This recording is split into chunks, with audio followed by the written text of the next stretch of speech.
No, y me gusta la manera en que yo arranco en los videos, o sea, que arranco y ya, ¿sí me entendés? Con toda la naturalidad del caso. Pues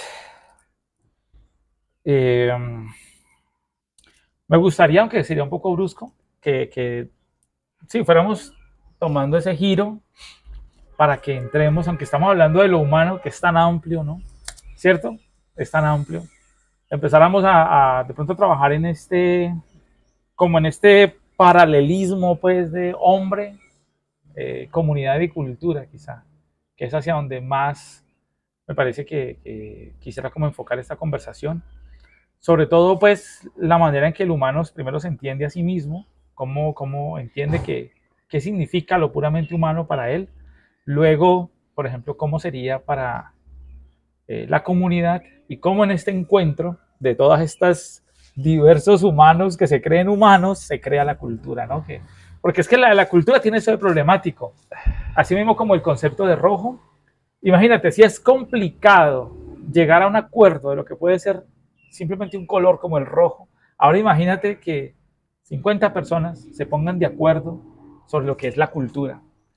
Y ahora 2.000 personas aquí en una pequeña vereda, o 3.000 o 5.000 en los corregimientos, no sé, hay corregimientos de 20.000 personas, como Montebello, que esas 20.000 se pongan de acuerdo sobre el concepto de cultura. Es un trabajo, o sea, entonces, no, te deposito toda la responsabilidad. Nos vamos a poner de acuerdo a la gente en algo hoy. Entonces, empecemos al menos con cómo el humano llegó o cómo hemos llegado a la idea de lo puramente humano, o sea, cómo se construyó esta idea de decir esto es humano y no es animal, esto es humano y no es planta, esto es humano y no es otra cosa, esto es lo humano. Creo que el cuento va a... Bueno, yo difiero mucho del concepto de humanidad tradicional. Estoy tratando de construir uno, tampoco tengo uno, ¿no? No, pero vota lo que tengas, Mi profe. lío es precisamente que es algo así como si hubiera dejado mi casa, pero no tengo una casa provisional. O sea, es como que uno va Ah, ok, ok. a la O sea, intemperie, ¿no? abandonaste, o sea, saliste del hogar y has estado vagando por el mundo, encontrando un nuevo hogar y no has Exacto, llegado allí. y de esos hogares que no son materiales, ¿no? Como uno dice, bueno, esto es más o menos lo que me da una especie de cultura, un prófugo de la cultura en cierta forma. Obviamente en un No, sentido, yo te dije que tú eras un filósofo náufrago, ¿no? El que está a la deriva. eso. André Felipe diría, no puedo escapar de la cultura, es cierto, pues el lenguaje, estoy atravesado por el lenguaje y por las categorías de la filosofía occidental, que es lo que conozco. Pero claro, hay unas que uno dice, no estoy de acuerdo, o sea, no alguien me diría, bueno, ¿y usted quién es para no estar de acuerdo con Aristóteles, por ejemplo? Y digo, pues no soy nadie, pero no estoy de acuerdo con Aristóteles. Considero que la aventura del pensamiento no es restrictiva. Creo que cualquiera puede enfrentarse a esa tarea dificilísima de pensar. Y entonces uno dice, bueno, pero es que pensar, aquí estamos pensando, ¿no? Y pensamos y decimos, quiero café, entonces voy por una taza de café. Doña Ana, un Doña cafecito. Ana, ¿cierto? O cuando pensamos que estamos diciendo acá. Yo digo, no, pensar para mí es algo mucho más pesado, porque implica crear algo nuevo. O sea, no con la fórmula de pensar. Yo le decía a otro amigo, le decía, es que mira, que es que real, yo siento que en la sociedad actual, y de pronto los únicos que han pensado, y esto suena muy feo, Ok. muy feo, yo lo sé, son los artistas, y creería que dentro del arte, o sea, creo que los artistas son los únicos que han pensado, primero que Gracias. todo. Gracias, profe. Y dentro del arte, entonces encontramos muchos, entonces literatura, pintura, música, las artes, pero también creería yo que la filosofía no hace parte de unas ciencias sociales, ni unas ciencias humanas. No, creo que la filosofía hace parte del arte. O sea, el arte de pensar, algo así. El arte construye Ok. Y la filosofía construye pensamiento. y la filosofía construye. a construir a partir entonces, una forma de concebirnos en el mundo, una forma de cuando preguntamos quién soy, y esa quién soy es una pregunta filosófica, ¿no? Sí. ¿O qué es el mundo? Y entonces la filosofía empieza a construir, pero mira que no son construcciones terminadas, porque viene otro filósofo y dice, eso que usted decía que es el mundo, no estoy de acuerdo con eso. Entonces plantea su propia construcción de mundo. Y entonces tenemos N cantidad de construcciones de mundo. ¿Sí ves? Y en ese sentido es lo mismo con el arte. O sea, el arte funciona así, ¿no? Sí, en parte. En parte. En parte. Lo interesante, yo pienso que ha sido con el arte, fue como, creo yo, pues la manera en que se resolvió, que me pareció súper astuta, fue ligarlo al tiempo. Entonces, digamos que el arte quedó atrapado como en movimientos. Ajá. Entonces se dijo, por ejemplo, el clásico está aquí, el neoclásico está aquí, el barroco es esto es renacimiento, esto es barroco español. Entonces, bueno, por época y por lugares también, ¿no? Entonces, y luego vinieron los movimientos de posguerra, los abstraccionistas, y hoy, pues, que es el famoso VIP, video, instalación, performance. Ya. Y hoy, pues, que hoy por hoy que el arte es todavía mucho más conceptual, ¿no? Entonces, que es como el arte contemporáneo. Ok. Algo así, ¿no? Algo así. Digamos que... Pero me ha sido como ligar digamos, una manera en que los artistas se relacionaron con su momento. Pues claro, porque así también es, ¿no? O sea, como Andrés de pronto te decía, no te puedes escapar de la cultura. Entonces, es posible que la filosofía que se escribió hace 3000 años era válida en ese momento y estaba ligada a un contexto. Y eso que aún hoy, sabemos que mucho de esa filosofía hoy se sigue entendiendo, estudiando y sigue siendo vigente en muchas formas. Como lo sería, por ejemplo, ver la obra de Da Vinci y decir que ya hoy no vale la pena ir a ver la Mona Lisa. No, todo el mundo quiere ver la Mona Lisa, aunque haya sido pintada hace 500 años. Entonces, no sé, ahí tengo como algo respecto a este vínculo con el tiempo, también en la filosofía que creo que se aplica, que, digamos, tener esa mirada, sí, como una mirada, digamos, benevolente frente al filósofo, por ejemplo, de la posguerra, que me parece que fue un momento muy fuerte, sobre todo pues la Segunda Guerra Mundial, impactó muchísimo todo lo que fue las corrientes de pensamiento, las corrientes artísticas, la literatura, todo como que se fracturó, como que el mundo intelectual y esta idea del buen ser humano se fracturó. ¿Sí me entiendes? Entonces, tener esa mirada de decir, claro, es que este es un autor de filosofía, pero de la posguerra, porque antes de la guerra pensaban de otra manera, veían al humano de otra manera, lo puramente humano se pensaba de otra manera. Se pensaba de otra manera, de acuerdo. Ahí quería hacer una acotación cortita. Hegel va a decir que todo pensamiento, todo filósofo es hijo de su época. Y sí. A mí me parece lo más afortunado que hay. ¿Ya? Me parece que ahora la filosofía está cayendo en un bache, y yo soy de los que dice que eso nunca desaparecerá. ¿La sensación de bache? No, la sensación no, la sensación no, la filosofía, porque somos creadores. Entonces siempre estamos tratando de encontrar el sentido, de crear, de expresarnos a través de... Okay. O sea, es una actividad, y una actividad no pasiva. En ese sentido es arte. El arte no es pasivo, el arte es creador. Sí. Un creador de mundo. Entonces construyes una sonata, una melodía, un cuadro, ¿ya? Unas técnicas, se construye todo. En ese sentido, la filosofía lo es, construye. Pero la filosofía que se está dando ahorita, que generalmente porque antes la filosofía se recluyó en la academia, pero el académico no te piensa. Obviamente, este video sería censurado por todos los filósofos de la Nacional, de cualquier universidad del mundo, dirían, ¿cómo así que nosotros no pensamos? Yo les diría, sí, no piensan. Ustedes repiten a Descartes, a Aristóteles, a Platón, a Habermas, a Rawls, y tratan de entender una frasecita, ya, incluso anacrónicamente. Porque, ¿qué estaba sintiendo Descartes en esa época? Oh, claro. Ya, hijo de su tiempo. ¿Qué estaba pensando Aristóteles en esa época? Imagínate. Ya.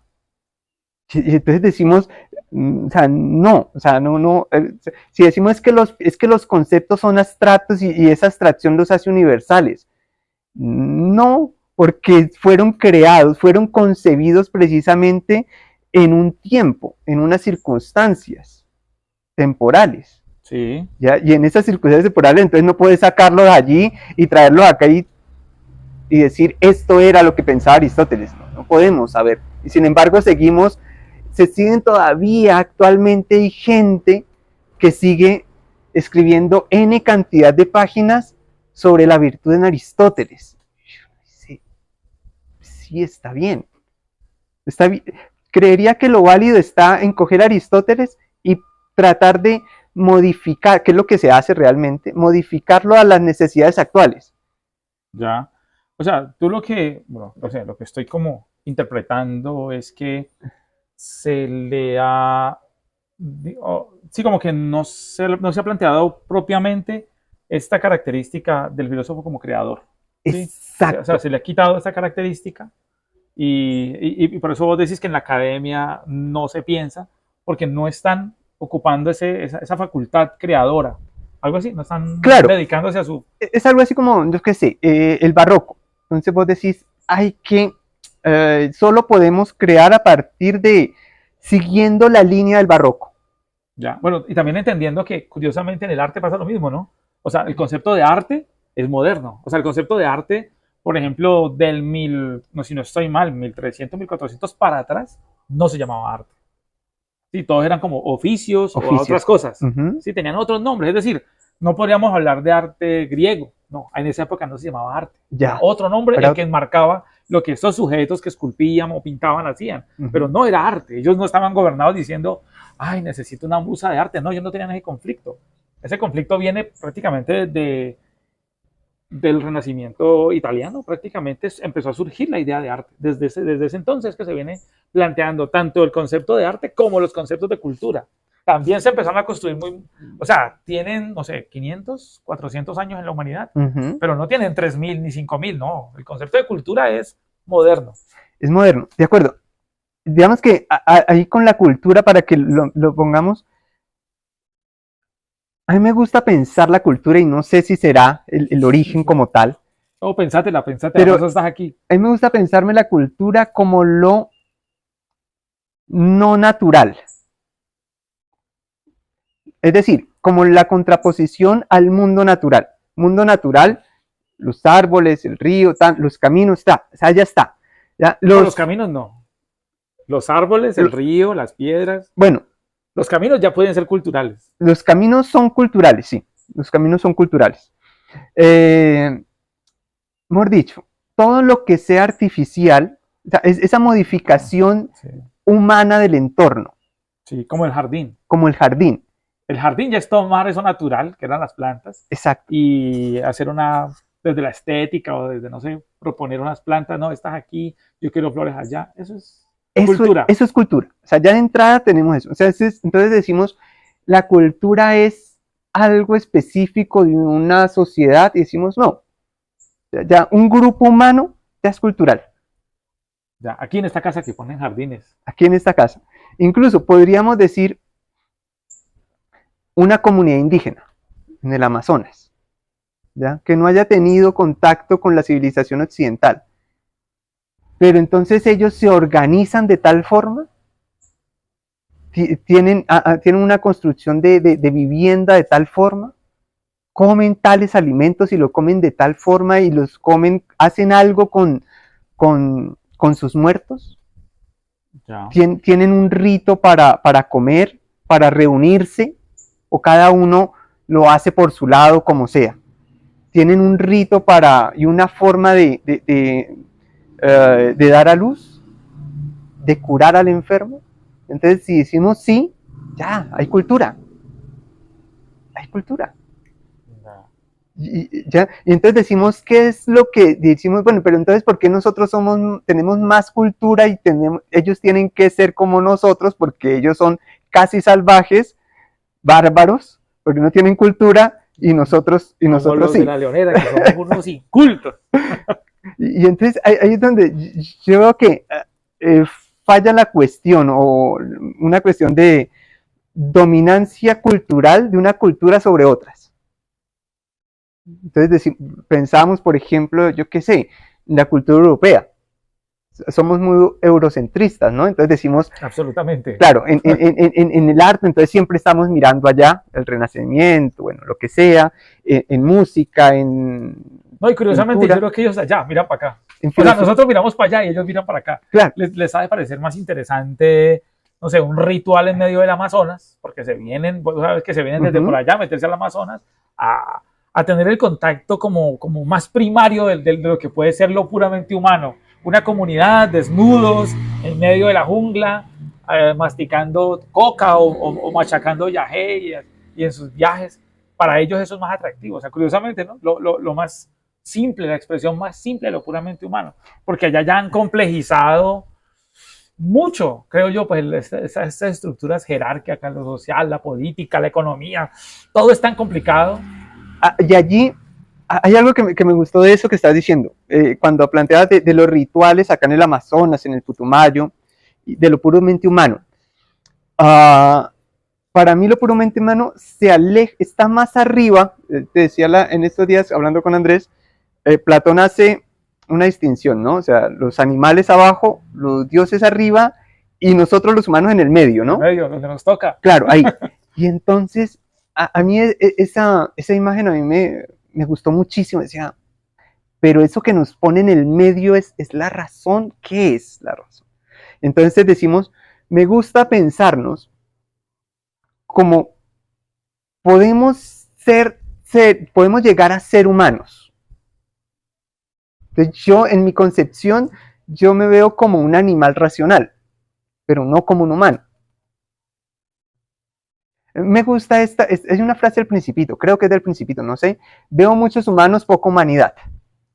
Ok. ¿Cierto? Entonces aquí viene la cuestión del humano. O sea, si el humano es un cuerpo físico, ¿cierto? Esto, o sea, caminamos erguido y todo eso, y así definimos el humano. Un poco encorvado. Un poco encorvado. Bueno, entonces decimos, si se refiere a lo físico, pues decimos, bueno, es una figura humana, está bien. Si es el uso de razón, está bien. Pero creo que en ese sentido estamos más cerca de ser animales, somos animales racionales, decía, y es una razón que utilizamos en un sentido instrumental para alcanzar nuestros deseos. Pues, es que queremos tal cosa, queremos vivir más cómodos, entonces hacemos esto, ¿ya? Y encontramos la forma de llegar allá. Pero si vemos, es una racionalidad que atenta contra nuestras condiciones de posibilidad de vida.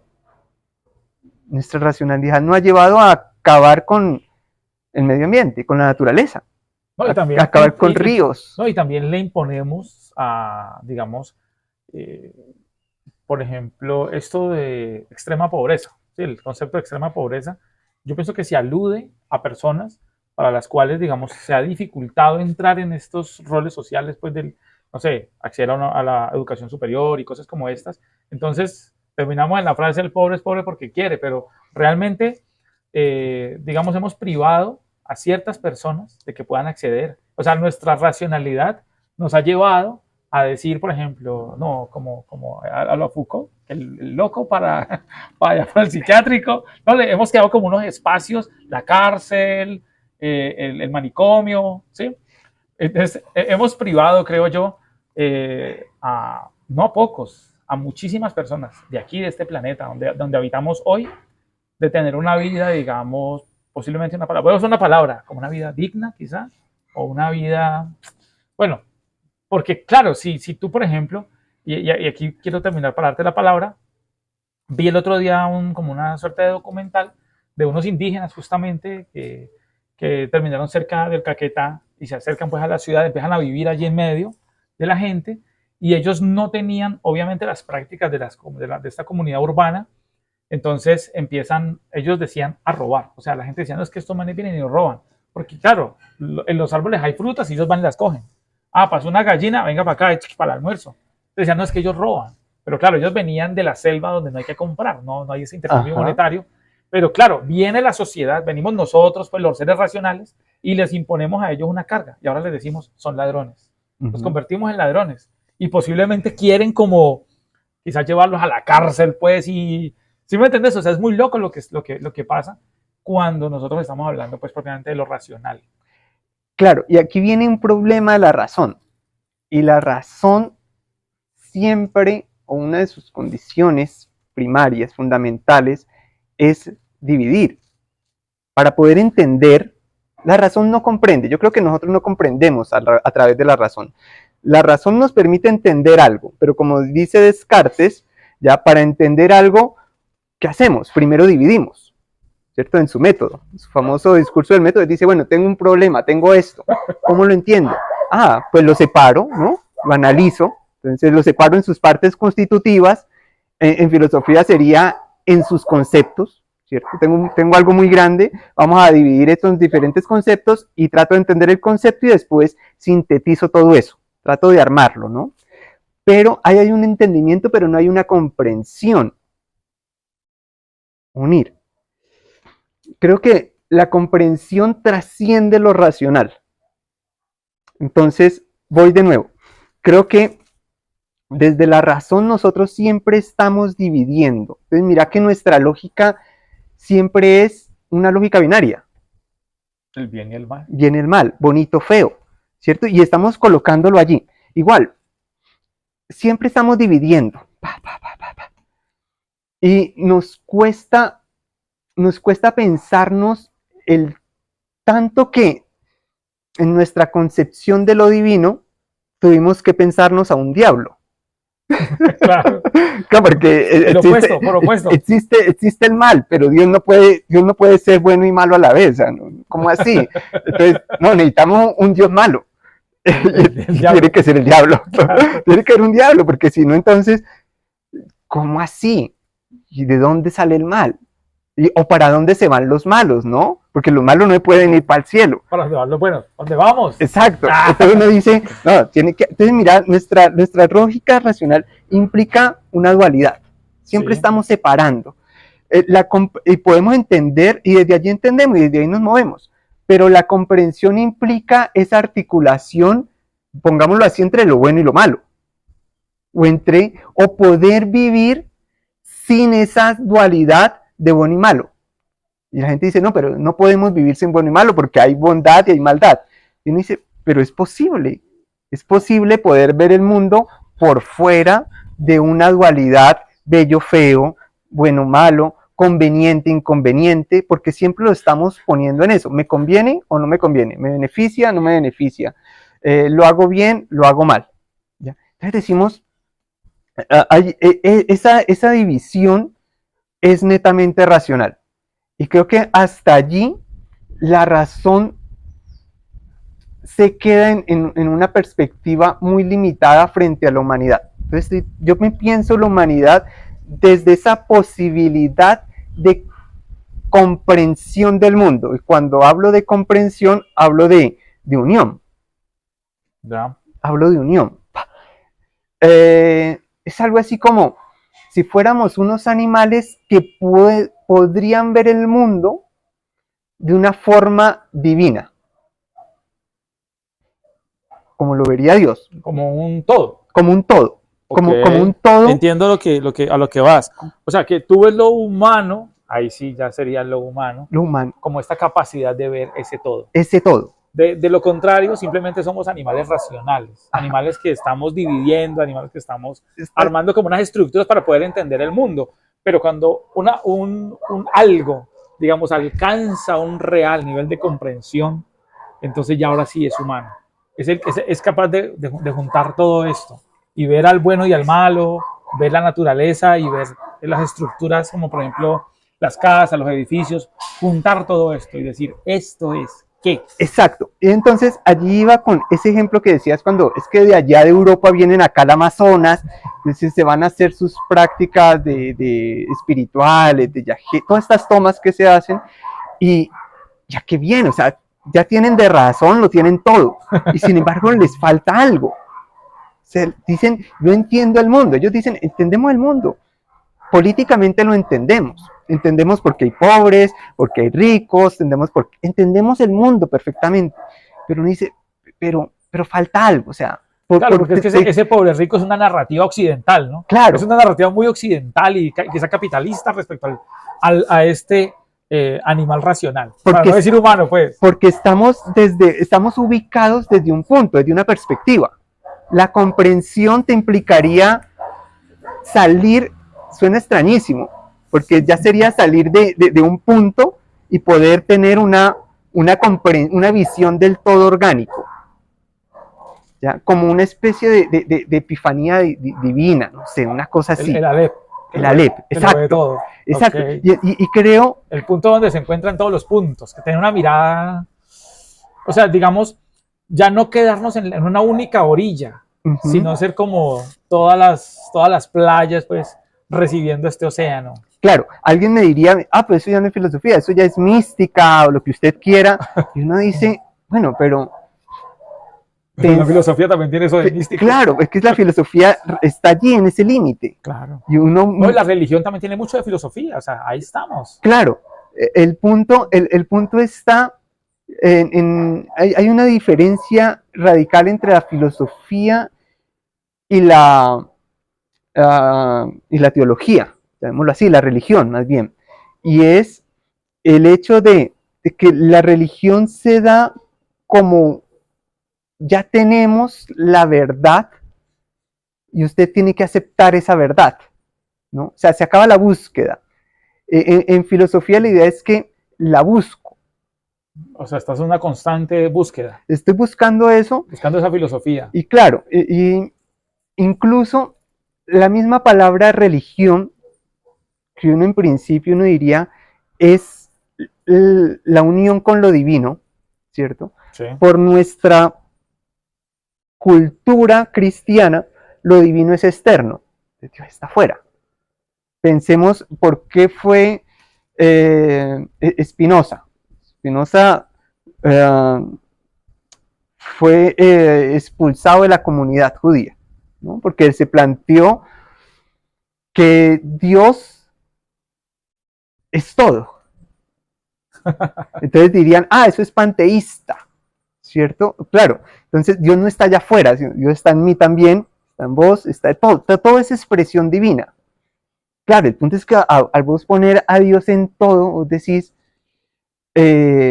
¿con quién me religo? ¿Con quién me uno? Si estamos volcados hacia afuera. ¿Ya? Con estas búsquedas uno podría decir, ¿y si realmente la divinidad existe también en mí? Si soy un ser divino, y existe en vos, y vos sos un ser divino, y el punto del religare está antes de poder religarme con vos, ¿cierto? Con mi novia, con la naturaleza, con eso que está allá afuera, antes de poder hacer eso, tendría que religarme conmigo mismo. Y mira que nosotros somos unos seres que estamos volcados hacia afuera. De hecho, por eso la filosofía, la gente dice filosofía, pero es que, ¿qué es eso? ¿Ya? Yo tampoco lo entiendo. Y entonces hago parte de los que no entendemos tanta cosa. Claro, porque es que la filosofía básicamente, más que entender al filósofo, o más bien, cuando uno está intentando leer a Aristóteles y entender lo que dice, o a Platón, o a Descartes, el que sea, que son dificilísimos, uno coge y es tratar de entender esas frases, esas oraciones, esos mundos que ellos dicen, pero no es que un profe te lo explique, sino vos mismo tratando de entender eso. Entonces entras en una actividad reflexiva, ¿no? O sea, vos lo lees y empezás a repetir esa frase, a tratar de darle sentido a esa frase desde vos mismo, desde acá de la cabeza. Es una actividad reflexiva. Cuando vos te sacás y te quedan los problemas y vos decís, después de haber leído a N cantidad de autores en filosofía, vos decís, todos tenían el mismo problema. Entender el mundo. Todos tenían el mismo problema, entender el mundo. Y entenderse a ellos mismos. ¿Qué somos? Todos tenían un problema. Cuando vos te lejas tanto y vos decís, 20 plantearon 20 soluciones distintas. Decís, esa vaina está grave. Y, digamos, estuvieron contentos con lo que dijeron, otros no, otros cambiaron, otros dijeron, me equivoqué, por ahí no era. vamos a intentarlo por otro lado. Okay. ¿Ya? Otros persisten y se vuelven, y en las academias, vuelvo otra vez con la academia es muy parecida a una iglesia. Por lo menos las academias de filosofía son muy parecidas a una iglesia, solo que no se adoran a dioses, se adoran a filósofos. Claro, entonces vos encontrás en la Academia de Filosofía al grupo de profesores kantianos, y ellos son adoradores de Kant. Y entonces Kant es el que tiene la razón. ¿Ya? Y si vos, es tanto que los adoradores de Kant no se hablan con los fenomenólogos, por ejemplo, o no se hablan con los analíticos, no se hablan con otros. Los de Hegel, con los de... Claro, una distinción mucho más fácil. Los fenomenólogos no se hablan con los analíticos, no se hablan. Porque dice, ustedes están equivocados. Cuando vos decís ustedes están equivocados, estás diciendo, yo tengo la verdad, yo tengo la razón. Yo soy la religión. Yo soy la religión.